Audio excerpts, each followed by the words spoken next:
কিছুদিন আগেই একটা কিছুদিন আগে বলতে এই জাস্ট কয়েকদিন আগে একটা ভিডিও বানাইছিলাম।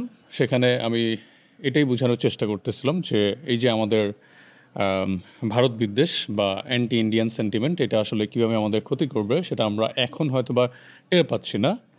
উইথ টাইম আমরা হচ্ছে গিয়ে টের পাবো, এইটাই বোঝানোর চেষ্টা করছিলাম। সো ভিডিওটা পাবলিশ করার পরপরই দেখলাম যে মোটামুটি ইনবক্সে যত রকম আর্টিস্টিক উপায়ে গালি দেওয়া যায় সবাই সেগুলা অ্যাপ্লাই করার চেষ্টা করছে। ভারতীয় দালাল, এই সেই হাবিজাবি, আওয়ামী দালাল, আরও কত ধরনের ট্যাগ, যে মানে ট্যাগ ট্যাগ তো এখন মানে দেওয়াটা একটা নিত্য নৈমিত্তিক ব্যাপার, সবাই দিচ্ছে, যে যাকে পারছে যেভাবে পারছে দিচ্ছে। সো সম্প্রতি যে ঘটনাটা দেখলাম, একটা নিউজও দেখলাম আর কি, ভারতীয় ভিসা সেন্টার ওরা হচ্ছে গিয়ে পাসপোর্ট জমা নিয়ে ভিসা না দিয়ে ব্ল্যাঙ্ক পাসপোর্ট সবাইকে ফেরত দিচ্ছে। সো এটা নিয়ে দেখলাম যে অনেক হট্টগোল, মানুষজন অনেক বাইরে অনেক আন্দোলন করতেছে, চিল্লাপাল্লা করতেছে, এরকম কিছু একটা দেখলাম আর কি।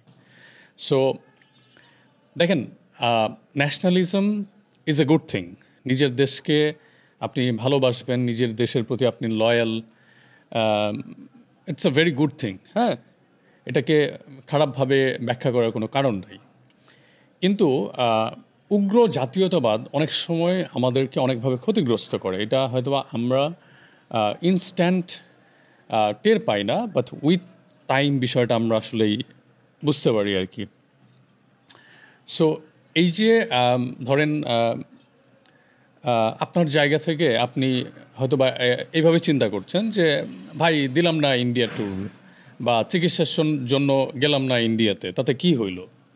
দেখেন, আপনি আপনার জায়গা থেকে, আমিও আমার জায়গা থেকে বয়কট করতে পারি, কারণ আমার ধরেন ইন্ডিয়ার উপর আমি কোনোভাবে মানে অ্যাজ এ হিউম্যান বিং, ব্যক্তি হিসেবে আমি ওইভাবে অতটা ডিপেন্ডেন্ট না। আমার ইন্ডিয়া না গেলে বা ট্রিটমেন্টের জন্য হোক বা ঘোরাঘুরির জন্য হোক না গেলে খুব বেশি কিছু যায় আসে না। হ্যাঁ, কিন্তু আপনি এটা ভুলে যাচ্ছেন যে আপনি আমি ছাড়াও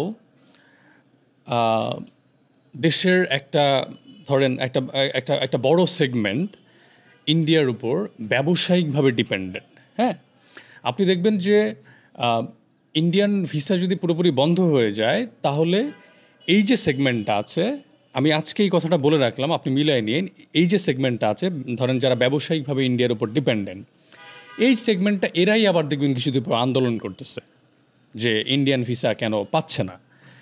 কারণ আমরা কিন্তু নিজেদের পয়েন্ট অফ ভিউ থেকে অনেক সময় জিনিসগুলো চিন্তা করি।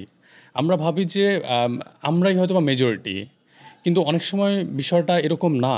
হ্যাঁ, আমার মনে হয় যে আমাদের নিজেদের স্বার্থেই পার্শ্ববর্তী দেশের প্রতি যে বিদ্বেষ, এই বিদ্বেষ ছড়ানো আসলেই বন্ধ করা উচিত। Thank you so much.